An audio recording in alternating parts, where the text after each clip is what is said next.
Lucas Ellingham and Koskan Irfan on row 2. Daniel Ginchard and Harvey Charter row 3. Alfie Rigby and Oliver Greenall row 4. Sonny Smith and Archie Brown row 5. 25 drivers in all for their fourth and final chance to score points to decide their grid positions for the pre-final. Lights are out. This time Behrman does get the drop on McLean. Around the outside tries to come Koskan Irfan in kart number 12, who won this morning's race, I believe. Under the bridge they go, out onto the banking, 25 Cadet Hondas, and there's a bit of jostling going on at the inside line there, but they all manage to sort themselves out. Will they get into the decent thing and try and keep it too wide across the bridge? And there at the back is a couple of spinners, but they all manage to scatter like say cockroaches when you turn the light on, but that's not really fair on them. But they all managed to kind of scatter away from the spinning cart, and I believe that spinning cart, there was the number 44 of Declan Russell for the Evolution Racing team, and the number 19 of Sandro Ballesteros. And there's diving going on, going into Fullerton S's, but up the front, Behrman, and one of the global karting entries, that is Harvey Charter, I believe, in the number 29, has got away. So Behrman hasn't got his teammate and rear gunner Koskan Irfan anywhere near the front. In fact, it's Irfan is all the way back in 13th position.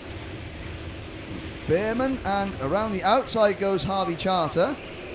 So those yellow, black and silver global karting entries have been very strong. Mike Spencer's team, and Mike Spencer, one of several team owners to have won a Kartmasters title. In fact, the team owners that are here, I think Cato Adams has got any drivers here, although I stand to be corrected if he has. So he is, and Chris Rogers is now kind of working in charge of part of the Fusion team, but he's no longer a bespoke team owner. And, Ollie Walker has, I think his team has stopped, and I don't think Ollie Oakes is here with any drivers, but David Bellchambers from Next Gen Motorsport, Dan Holland from Dan Holland Racing, Ollie Rowland from Ollie Rowland Motorsport, Andrew Tooley from Tooley Motorsport, and Mike Spencer from Global Karting, all current team bosses who have won a Kartmasters title during their career as a driver. And Behrman, maybe one or two more, but I can't remember. Probably an Allen from Jade. This was a safe bet. They won something. But Harvey Charter, who was, well, he's number 29, the driver from Huntingdon. He's currently 5th in Super 1, so he's not used to racing at the front. However, this is Kartmasters, and I don't recall Harvey racing last year. In fact, he's not on my sheet from last year. So maybe this would be his first experience of just how intense Kartmasters is, and Mike Spencer was going to kind of have a wise word to say that, you know, you do have to show a bit of aggression. You're a nice lad, but allowing people to pass because you're a nice lad does not a trophy win here at Kartmasters. Behrman, he is trying to salvage. So he finished second to Harry Thompson in an absolutely fantastic race last year. And then thought he'd won the first race, got a penalty, won the second one, and there's a move. That's Theo McCouris in the black and gold number 76. He puts a move on Alfie Rigby. Second group of cars, Daniel Ginchard, James McLean, Lucas Ellingham, and number 7 of Archie Brown, followed by his Next Gen teammate Sonny Smith. They all are trying to give chase. So Behrman and Charter are trying to keep themselves away from the pack. Then you've got 3 global karting machines and 2 Next Gen Motorsport wagons, all trying to work together to catch the top 2. And at the moment, it's not happening for them. Alfie Rigby is in the next group of karts with Theo McCouris and Oliver Greenall. And then Koskan Irfan is only 11th, so Irfan, his bid for pole position for the pre-final is taking a little bit of hit at the moment. don't think it's over because obviously everyone else has got to score points, but Irfan, this is going to be his worst result so far. And Ellingham, and with help from Brown, goes past Ginchard, and Ginchard kind of giving a hand signal to say, oh, okay, fine, I thought you were going to push me. That's Ellingham, the O-plate winner, now in third. Ginchard slots back into fifth position. Down the hill we go. Oliver Greenall putting in the best lap, and Oliver Greenall, the privateer driver, up into ninth place, now ahead of the BRK entry of Alfie Rigby.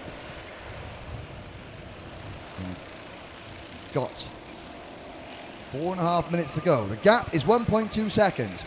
Ellingham and Brown seem to have come to an arrangement, or an understanding at least, that Ellingham is better being the pushee, and Brown is better as being the pusher. And let's have a look. 1.2 seconds.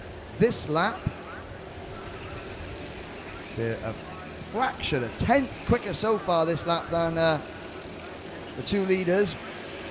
Gap goes down to 1.1 seconds, and Harvey Charter is really working well with Oliver Behrman, and Behrman knows that no point defending, but the gap after 7 minutes of this is coming down. Aston Miller going through your screen there in the Golf liveried crash helmet. He is down in 12th place in front of Arvid Lindblad, and Arvid, who had a problem with his car at the start of the earlier heat race, is now trying to salvage a decent result out of this one. Of course, none of these drivers have to worry about not making the Grand Prix tomorrow. There's only 25 of them, so they're all in. It's a case of where do we start from the pre-final, and the pre-final result alone decides the grid for the Grand Prix, and the results of the Grand Prix alone hands out the prizes. And Cadet Honda, with the gap now down to 7/10 of a second, so Behrman and Charter's time at the front, it's like a breakaway in the Tour de France, you know. Are the two riders, are the two drivers that have got away, are they going to hang on, or is the peloton, in this case the wagon train, going to catch them before they get to the end? These are the kids, isn't it? Part of the prize for Cadet Honda is an Oculus Rift virtual reality system, which is just like the coolest thing in the world when you're 10. So that matters almost as much as the GP plate. No, that's an absolute lie. The GP plate means everything to these young drivers. They're all racers first, human beings second. I mean, you know, computer game players second. But it's Behrman on lap 7. The 2 minutes to go, starting to stretch away from Charter. So Harvey Charter a few laps ago was planted squarely on that rear bumper of Behrman. He was so close you could probably reach out and pick his nose for him. But now Behrman has eased a kart length away. As they come down the main straight, Charter does manage to get to him by the end of the straight, but around the rest of the lap, Behrman is now quicker and can pull away.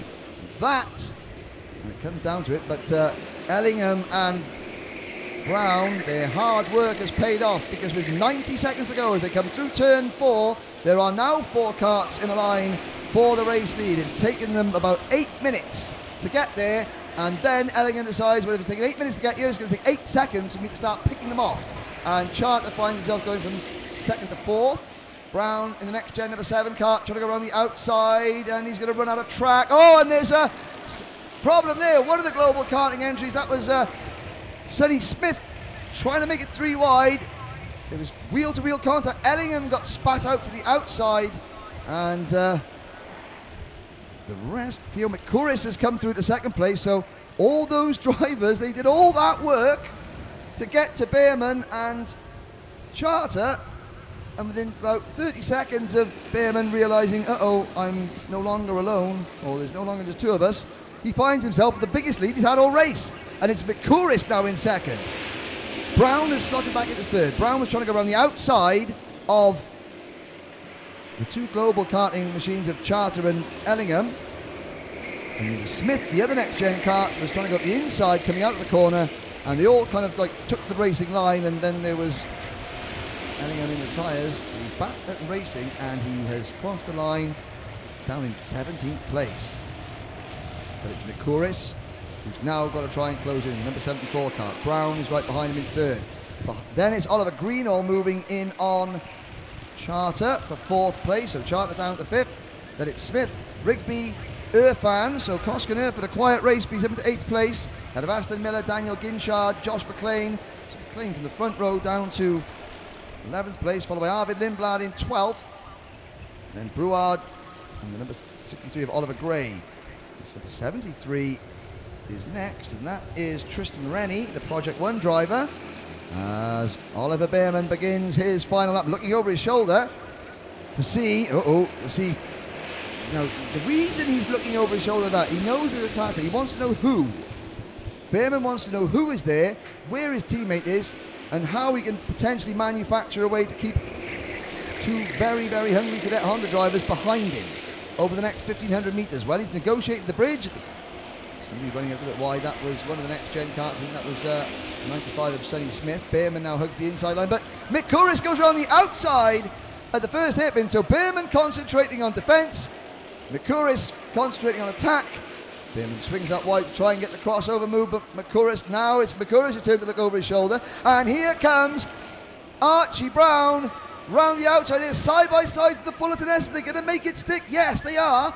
And Brown takes the lead. Behrman to the inside. McCouris moves across the block. They go into Bobby Game corner. Now the Mike Wilson complex. Well, Archie Brown, as McCouris and Behrman worried about each other, Brown thought, well, I'm going to take the normal line. I've got more momentum, and if it works, I'm going to win, and I have won. And he's happy. He's bouncing up and down in the seat there. He's chuffed with that. As the number 7 takes his first win of the weekend, and after a day yesterday, well, he was 5th and 6th yesterday, and I can't remember what he was this morning, but he's first in the afternoon. And so, time for a celebration. Next gen, I believe. Never a good thing.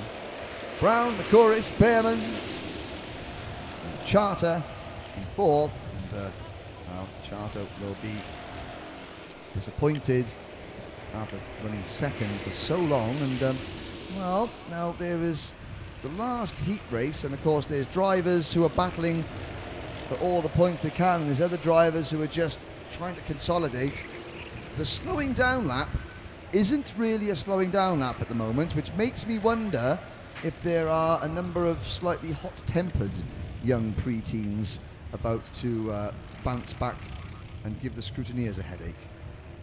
Well,